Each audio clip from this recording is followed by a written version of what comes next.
नमस्कार दोस्तों। जो काम प्रधानमंत्री पद पर रहते हुए इंदिरा गांधी और अटल बिहारी वाजपेयी ने नहीं किया, वही काम प्रधानमंत्री नरेंद्र मोदी ने क्यों किया। नई संसद बनवाने की बात 47 साल पहले 1976 में भी उठी थी, तब इंदिरा गांधी प्रधानमंत्री थी। नई संसद बनाने की बात 21 साल पहले तब उठी थी जब अटल बिहारी वाजपेयी प्रधानमंत्री थे। लेकिन नई संसद बनकर तैयार हुई तो नरेंद्र मोदी के समय में, जिस समय विपक्ष ये सवाल उठा रहा था कि भयंकर कोरोना के समय जब लोगों की जान बचाना सबसे पहली प्राथमिकता होनी चाहिए थी, उस वक्त सेंट्रल विस्टा और नए संसद भवन को बनाने की क्या जरूरत थी। लेकिन प्रधानमंत्री मोदी ने नई संसद बनवा दी। क्या पीएम मोदी ने नई संसद इसलिए बनवाई है, उसमें इतना पूजा पाठ हुआ, धर्म कर्म का जाप हुआ, ये सब क्या इसलिए हुआ कि ये नई संसद पीएम मोदी की सत्ता को हमेशा हमेशा के लिए आबाद रखेगी? इस सवाल का मुकम्मल जवाब आपको मिलेगा, लेकिन पहले आपसे एक गुजारिश है कि आप पहली फुर्सत में राष्ट्र मंथन को सब्सक्राइब जरूर कर लीजिए। पूरा वीडियो देखने के बाद इस पर अपना कमेंट भी दीजिए और लाइक भी कीजिए। इसको ज्यादा से ज्यादा शेयर कीजिए। आपका ये सहयोग हमारी निष्पक्ष पत्रकारिता का सबसे बड़ा संबल है। अब सवाल ये है कि आखिर नई संसद में इतनी जल्दबाजी क्यों थी?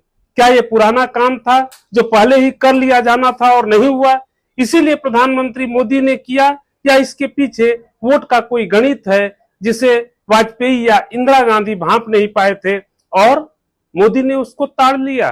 दोस्तों, आप सबको पता है कि लोकसभा की सीटों का परिसीमन या हदबंदी होना है, जिसे अंग्रेजी में डिलिमिटेशन कहते हैं। 2026 तक नई हदबंदी हो जानी है और तब लोकसभा के सदस्यों की संख्या 545 से बढ़कर 888 हो जाएगी।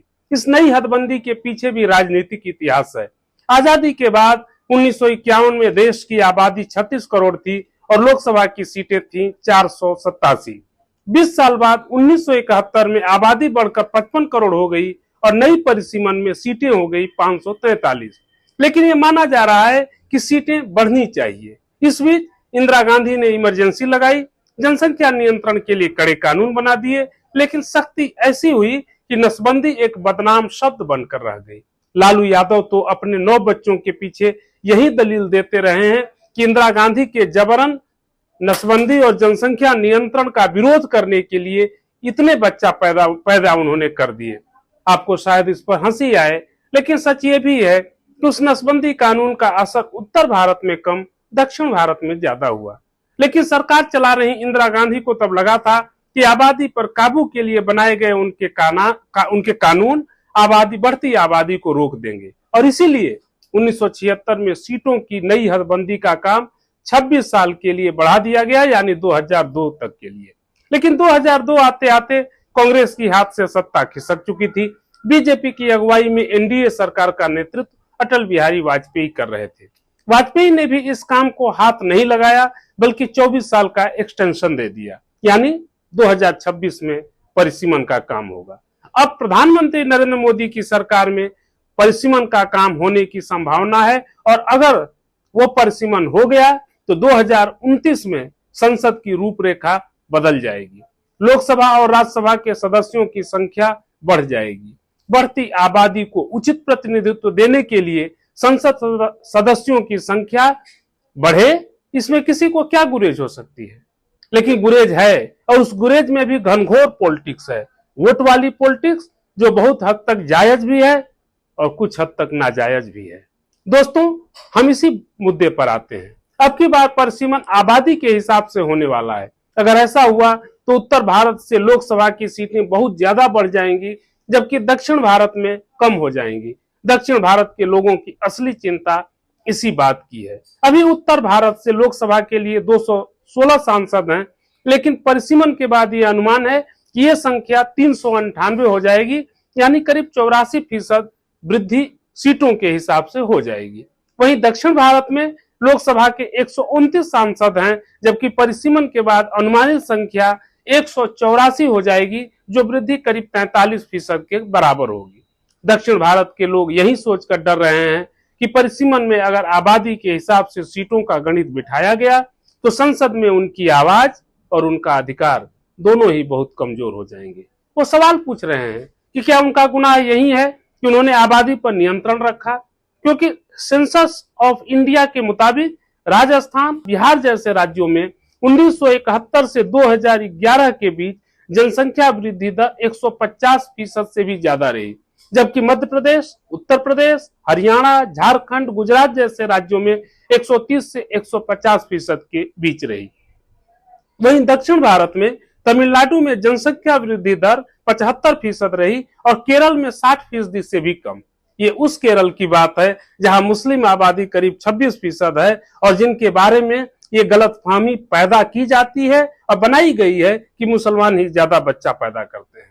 आपको जानकर आश्चर्य होगा कि 1951 में तमिलनाडु की आबादी बिहार से थोड़ी ज्यादा ही थी, लेकिन आज बिहार की आबादी तमिलनाडु की 1.5 गुना ज्यादा है। वैसे ही 1951 में केरल से मध्य प्रदेश की आबादी 37% ज्यादा थी, जो आज बढ़कर 217% ज्यादा हो गई है। इसी आधार पर दक्षिण भारत के राज्य डरे हुए हैं कि अगर आबादी को बुनियाद बनाकर, आधार बनाकर अगर नई संसद में सीटों की संख्या तय की गई तो संसद में उनका प्रतिनिधित्व बहुत कमजोर हो जाएगा, उनकी नुमाइंदगी शिथिल पड़ जाएगी। लेकिन जानकार मानते हैं कि इससे बीजेपी को चुनावी फायदा हो सकता है और 2026 तक परिसीमन हो गया तो 888 की लोकसभा में बहुमत के लिए 445 सीटें चाहिए। अभी हिंदी पट्टी समेत उत्तर भारत और उत्तर पूर्व से बीजेपी के 273 सांसद हैं, यानी बहुमत तो ऐसे ही आ गया। परिसीमन के बाद उत्तर भारत में जब सीटें बढ़ जाएंगी तो विपक्षी दलों को लगता है कि बीजेपी उत्तर भारत में अपने मौजूदा जनाधार के आधार पर लंबे समय तक राज कर सकती है। ये डर दक्षिण भारत के राज्यों के नेताओं को भी सता रहा है कि वैसी स्थिति में उनकी आवाज बहुत कमजोर पड़ सकती है।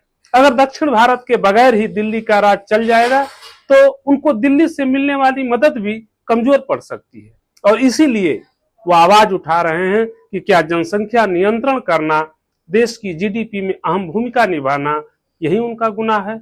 अगर देश के एक तबके में, एक हिस्से में, एक इलाके में असंतोष बढ़ा तो वो असंतोष भविष्य में बहुत घातक साबित हो सकता है। इसीलिए सीटों के परिसीमन में इन पहलुओं को भी देखना चाहिए।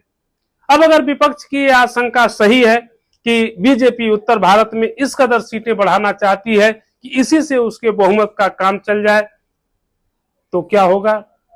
क्या उत्तर भारत के वोटर हमेशा के लिए एक ही पार्टी को वोट देते हैं? ये सवाल इसलिए है कि इसी उत्तर भारत में 40 साल पहले सिर्फ कांग्रेस छाई रहती थी। आज कांग्रेस की परछाई भी नहीं दिखती। इसीलिए खतरा इस बात का नहीं है कि बीजेपी को बहुमत उत्तर भारत से ही मिल जाएगा। अगर बीजेपी को लोग वोट देते हैं और वो सरकार बनाती है तो ये लोकतंत्र है। लोकतंत्र में जन भावनाओं का आदर होना चाहिए, लेकिन अगर देश का एक बड़ा हिस्सा खुद को इस लोकतांत्रिक प्रक्रिया में अलग थलग पाने लगे तो ये लोकतंत्र की भावनाओं के अनुरूप नहीं होगा। बीजेपी वोट के लिए जो करना हो करे, ये दूसरी बात है। ये और दोस्तों, ये वीडियो आपको कैसा लगा हमें जरूर कमेंट कीजिएगा, लाइक करके बताइएगा। खबरों की निष्पक्ष व्याख्या के लिए हमारे चैनल राष्ट्र मंथन को आप सब्सक्राइब जरूर कीजिए, ज्यादा से ज्यादा इसको शेयर कीजिए। आपका सब्सक्रिप्शन, आपका शेयर करना, यही हमारी ताकत है। और हाँ, अपनी राय हमें जरूर भेजिए। आपकी हर राय हमारे लिए बेहद मायने रखती है। फिर मंथन होगा किसी नए मुद्दे पर, बेबाक और सटीक। तब तक के लिए नमस्कार।